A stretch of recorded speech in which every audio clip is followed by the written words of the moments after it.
When a fish starts rising to the surface every night, the tank is already sending a warning. That behavior is often the first visible sign that breathing becomes harder after dark. Most owners miss it because the aquarium still looks clean and stable during the day. Clear water can still become dangerous a few hours after the lights go out. Fish do not announce oxygen stress with noise, so they reveal it through position and movement. Instead of using the whole tank, they begin choosing the safest layer of water. That safer layer is usually the upper zone where oxygen is easiest to access. Many fish also drift toward the filter return because moving surface water helps gas exchange. Some hover just under the surface and barely move except for faster breathing. Others make repeated trips upward, then drift down, then return again a minute later. At first it looks subtle enough to dismiss as normal fish behavior. One fish spends longer near the top than usual, especially late at night. Then a second fish begins copying the same pattern in the same area.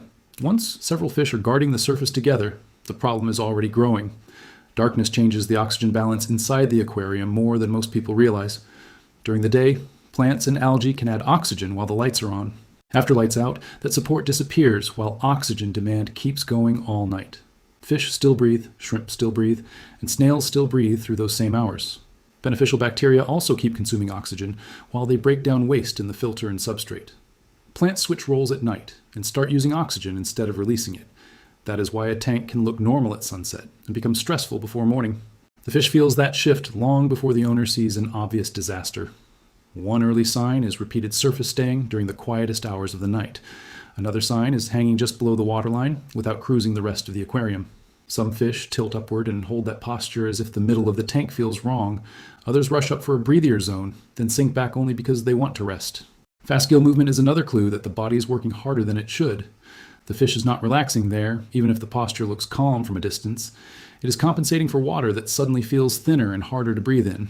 When oxygen drops, normal behavior gets replaced by survival behavior almost immediately. Active species become strangely still because movement now costs too much energy. Midwater fish abandon the middle and start hugging the upper layer instead. Bottom dwellers may leave the substrate and rise much higher than they normally would. Schooling fish can break formation and crowd the same disturbed corner near the top. Even shy fish may leave caves or plants because bad water forces them into open space. This pattern is usually strongest late at night or right before the lights come back on. That is often when oxygen reaches its lowest point in the full daily cycle. Most owners never watch the tank during that window, so the warning goes unseen. The same surface behavior can repeat for several nights before anyone notices it. Then one morning a fish is weak, pale, clamped, or suddenly dead for no clear reason. The dangerous part is how normal the aquarium can still look around that fish. The water may be crystal clear, the glass may look perfectly clean. The filter may still be running, and the fish may still eat earlier in the day. None of that guarantees the tank is actually easy to breathe in at night. A tank with too many fish loses breathing room much faster after lights out. A tank with weak surface movement struggles to pull enough fresh oxygen from the air. A tank full of waste, uneaten food, or mulm adds even more oxygen demand after dark. Warm water makes the whole situation worse because warm water holds less dissolved oxygen. Heavy plant mass can also backfire at night when the entire tank starts consuming oxygen. Cloudy bacterial blooms can push oxygen demand even higher without looking dramatic at first. Dirty filters can lose flow and quietly cut down surface agitation at the same time. Medication can make an already marginal tank even harder for stressed fish to handle. That is why nighttime surface behavior matters so much as an early visible clue. It is one of the few warnings you can actually see before the tank fully crashes. If this pattern already looks familiar, the full oxygen checklist is in the link in the description. The fish is showing you where the safest remaining water still exists in that moment. Surface hovering is not always a death sign, but a repeated nighttime pattern should never be ignored. The pattern matters more than one single trip to the surface during a normal day. One quick visit upward can mean feeding, curiosity, or a routine pause in movement. A fish returning there again and again every night is telling a different story. If the fish also camps near the filter outlet, the message becomes even louder. It is searching for the part of the tank where oxygen exchange is strongest. If several fish choose that same zone, the issue is probably tank-wide, not individual. That helps separate oxygen stress from one fish simply acting weird on its own. The body gives other clues at the same time if you watch closely enough. Breathing becomes faster, movement becomes smaller, and resting posture becomes more rigid. Some fish stop chasing food with their normal speed by the following morning. Fins can look tighter, colors can look duller, and energy can vanish before noon. Sensitive species often show this problem sooner than tougher fish in the same water.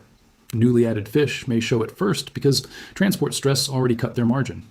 Large-bodied fish can make it obvious because their gills begin pumping harder. Small fish may disappear into the group until the situation becomes much more serious. That is why watching the tank at night changes how fast these problems are caught. The truth is usually hidden in the quiet hours when nobody is looking. A fish hugging the surface at midnight is often a better warning than a daytime glance. The earlier this pattern is caught, the easier the aquarium is to stabilize. The longer it repeats, the more stress keeps stacking inside the fish every night. Repeated oxygen stress weakens immunity and makes disease much easier to trigger later. That opens the door to secondary infections, weakness, and sudden losses that seem random. So the fish going to the surface at night is not the true problem itself. It is the visible symptom of a tank that becomes harder to survive in after dark. The job now is to figure out what is stealing oxygen and why the tank cannot recover.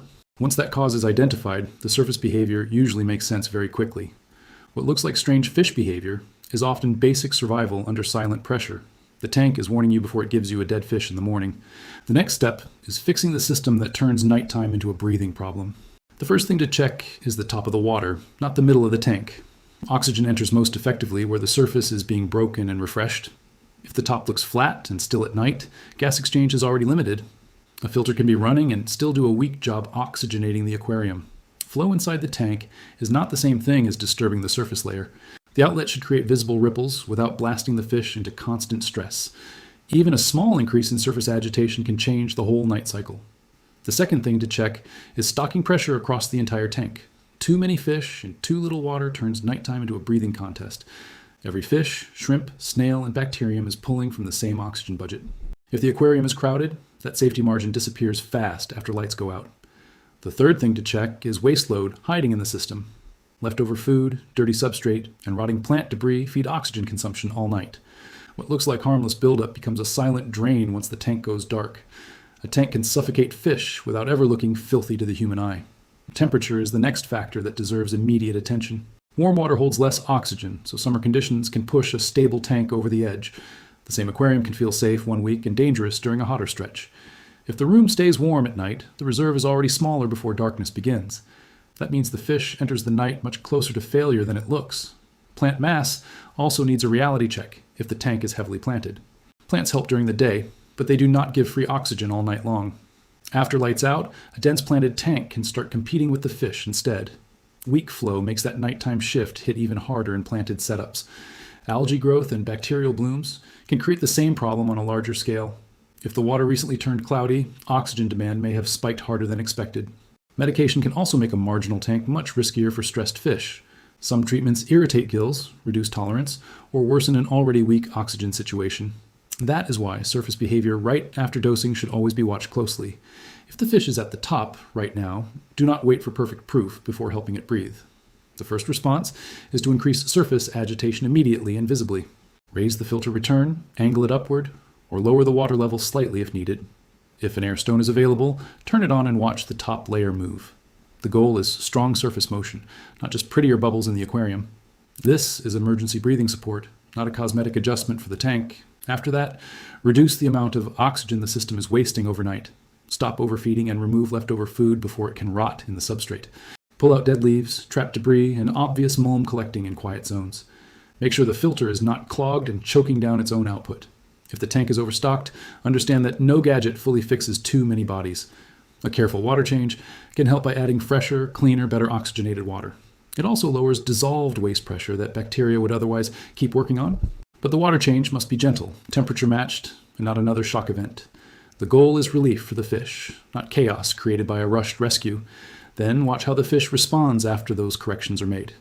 If it leaves the surface, spreads back through the tank, and breathes more slowly, that matters. If it keeps camping at the top, the problem may be more severe or more complex. Gill disease, ammonia stress, poisoning, and other water quality failures can look similar. That is why context matters more than one dramatic symptom by itself. A group of fish gasping after a warm, crowded, dirty night points one direction. One single fish gasping in an otherwise stable tank may point somewhere else. But when multiple fish rise after lights out, oxygen should be suspected first. The easiest mistake is waiting until morning and assuming the fish was acting strange. The second easiest mistake is trusting clear water far more than it deserves. Clean-looking water fools owners every day because appearance and breathing are not the same. Fish do not breathe how pretty the tank looks when the light is on. They breathe the actual conditions that build up through the dark hours. That is why the full setup matters more than any single tool or product. Filter, flow, stocking, feeding, temperature, waste load, plant density, and maintenance all stack together. When too many of those are wrong at once, the fish ends up at the surface surviving. If the tank shows this pattern more than once, the basics need a full reality check. Check whether the filter return is aimed too low to break the surface. Check whether decorations or dense plants are creating dead zones with weak circulation. Check whether the tank gets too warm after the room heats up at night. Check whether the feeding routine leaves extra food behind every evening. Check whether plant growth became too dense and started blocking flow across the tank. Check whether the fish load quietly outgrew the aquarium weeks ago without being noticed. These fixes sound boring, but boring fixes are what usually save fish. The dramatic losses usually come from simple ignored causes, not mysterious bad luck. One night of low oxygen creates stress that the fish can sometimes survive. Repeated nights of low oxygen create damage that keeps piling up in the body. Eventually, the fish stops compensating at the surface and starts failing everywhere else. That is why this behavior is so valuable as an early warning. It turns an invisible chemistry problem into something your eyes can actually catch. The tank shows the symptom before it shows you the body. Catching it here is the difference between a correction and a loss. If the goal is a tank that stays safe after dark, the whole system has to breathe well. Strong gas exchange matters every single night, not just when fish look stressed. Reasonable stocking matters because oxygen problems start long before obvious overcrowding. Clean substrate matters because rot and waste keep consuming oxygen when you're asleep. Temperature control matters because warm water steals safety margin without looking dramatic. Nighttime observation matters because the truth usually appears when the room is quiet. For the full breakdown of oxygen, filtration, stocking, and stability mistakes, the complete guide is in the link in the description. It goes deeper into the exact setup choices that stop fish from reaching this point. And if videos that expose silent fish death signs save you money and fish, subscribe to the channel. That is how a tank that looked fine yesterday stops turning deadly after dark.